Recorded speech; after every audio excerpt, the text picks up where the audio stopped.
बल्कि अंतर्राष्ट्रीय प्लेटफार्मों पर बीपीएससी अभ्यर्थी का मुद्दा लगातार उठ रहा है। यह अभ्यर्थी की मांग री एग्जाम, और एग्जाम हुआ नहीं। सत्याग्रह की शुरुआत हुई थी गर्दनी बाग से। कोई सूद नहीं ले रहा था। अभ्यर्थियों की ही मांग पर नेता प्रतिपक्ष आदरणीय तेजस्वी यादव जी पहुंचे थे। आप सब इस बात को जानते हैं, और नैतिक समर्थन दिया था कि अभ्यर्थियों की मांग जायज है, री एग्जाम होनी चाहिए। प्रथम दृष्टया साफ दिख रहा था कि बड़े पैमाने पे धांधली हुई। बाद में स्वीकार भी किया बीपीएससी ने, और एक परीक्षा केंद्र को रद्द किया। पूरे मामले में बीपीएससी ही नहीं, कोचिंग संस्थान से लेकर के बीपीएससी इंक्लूडिंग प्रशांत पांडे को अलग नहीं रख सकते। कोचिंग संस्थानों को किस आधार पर बीपीएससी ने बुलाया और बुला कर के बात किया? जब री एग्जाम की बात कर रहे थे अभ्यर्थी, तो नॉर्मलाइजेशन की ओर ध्यान को भटकाने में कोचिंग माफियाओं की बड़ी भूमिका रही। और पूरे ये गठजोड़ में एक बड़े पैमाने पर खेल हुआ है।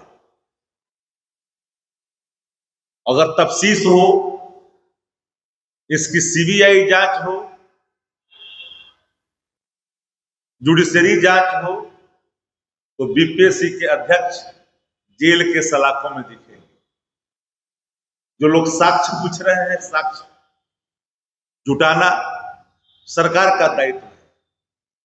सरकार के लोग कहते हैं कि एविडेंस प्रस्तुत करें, फिर गवर्नमेंट का क्या काम? जब जनता ही इन्वेस्टिगेशन रिपोर्ट आपको सबमिट करेगा तब कार्रवाई करेंगे। एक बड़ा सवाल सामने है, और कोचिंग माफियाओं ने पूरे ही इस सत्याग्रह को जिस तरह से मोड़ने की कोशिश की, एक अलग दिशा देने की कोशिश की। हालांकि अभ्यर्थियों ने कोचिंग माफियों को भी इशारों में करारा जवाब दिया। बैरक वापस भी आनी पड़ी। अब देखिएगा कि कोचिंग माफियाओं की जब भूमिका ठंड पड़ गई, तो उस पूरे सत्याग्रह को भटकाने के लिए सत्ता संरक्षित एक किरदार की भूमिका खुल करके आ जाती है सामने। ही इस सत्याग्रह को डाइवर्ट कर दिया जाता है और हिंसक बनाने की कोशिश की जाती है अपने समर्थकों के द्वारा। लेकिन सबसे बड़ा सवाल कि गांधी मैदान जहां प्रतिबंधित है, वहां पर जाने की, प्रदर्शन करने की, और प्रदर्शन के दौरान लाठीचार्ज और लहूलुहान छात्र और छात्राएं, इस सबको बड़ी गंभीरता से देखने की आवश्यकता है। इसमें सत्ता संरक्षण की बू आती है। लग्जरियस वैन किसके? सत्ता संरक्षित कारपोरेट जगत उस संस्थान को मंथली कितना फाइनेंस कर रहा है?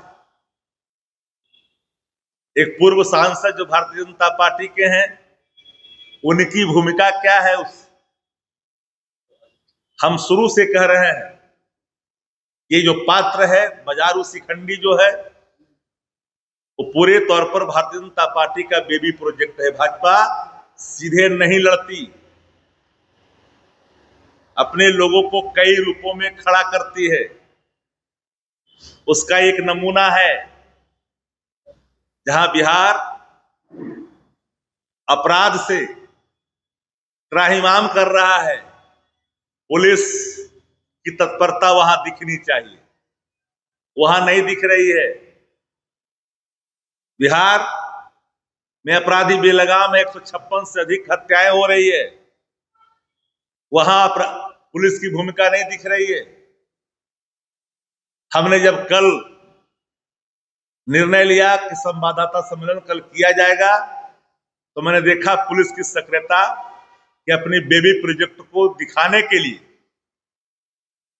उसको उठा लिया गया भोर में ही, और फिर उसको बेल भी हो गया।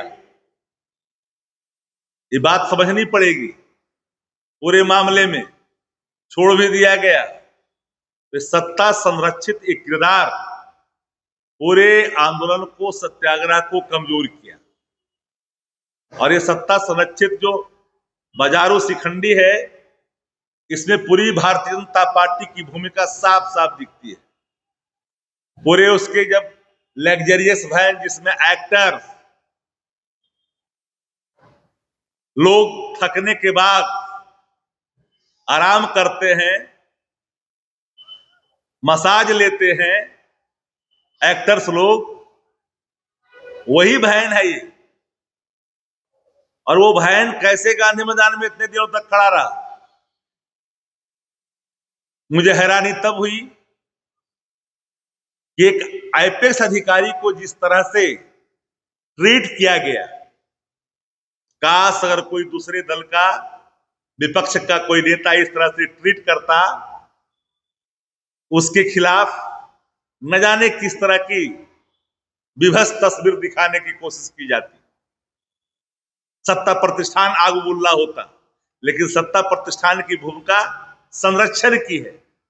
एक पत्रकार महिला सवाल पूछती है किस तरह से उसके खिलाफ आपके रवैये खुल करके सामने, कोई कह रहा है कि हम एसपी गिरी भुला देंगे।